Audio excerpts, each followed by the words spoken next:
Gracias. Como ya se lo comentamos, hoy inicia la renegociación del Tratado de Libre Comercio de América del Norte. Mi compañera Mariana Sánchez nos preparó un recorrido por los primeros años de este acuerdo comercial, pero también un análisis de qué es lo que se espera para México. Vamos a verlo.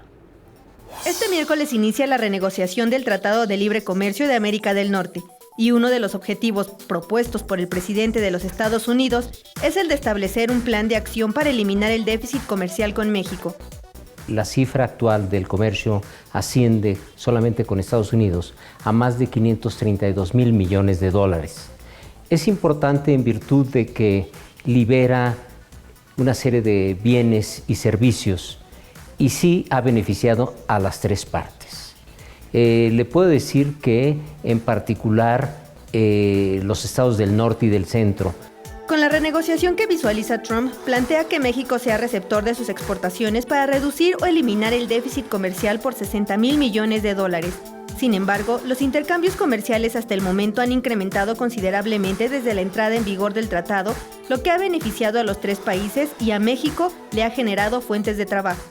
México tiene 36 millones de mexicanos viviendo solamente en Estados Unidos. Son primera, segunda y tercera generación. ¿Qué significa esto? Que solamente 4 millones de 36 están indocumentados, pero el resto están legalmente viviendo, son mexicano-americanos, porque México reconoce la doble nacionalidad. Que en conjunto todos esos mexicanos producen el 8% del Producto Interno de la economía de Estados Unidos. La relevancia de nuestros intercambios comerciales con Norteamérica son fundamentales. Somos el cuarto productor mundial de computadoras y celulares, el sexto exportador a nivel mundial de todo lo relativo al sector aeroespacial, productor número 1 en productos agrícolas.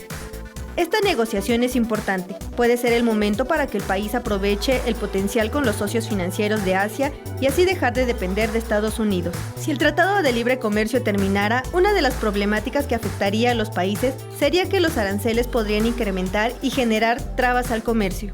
Mariana Sánchez, 21 Noticias.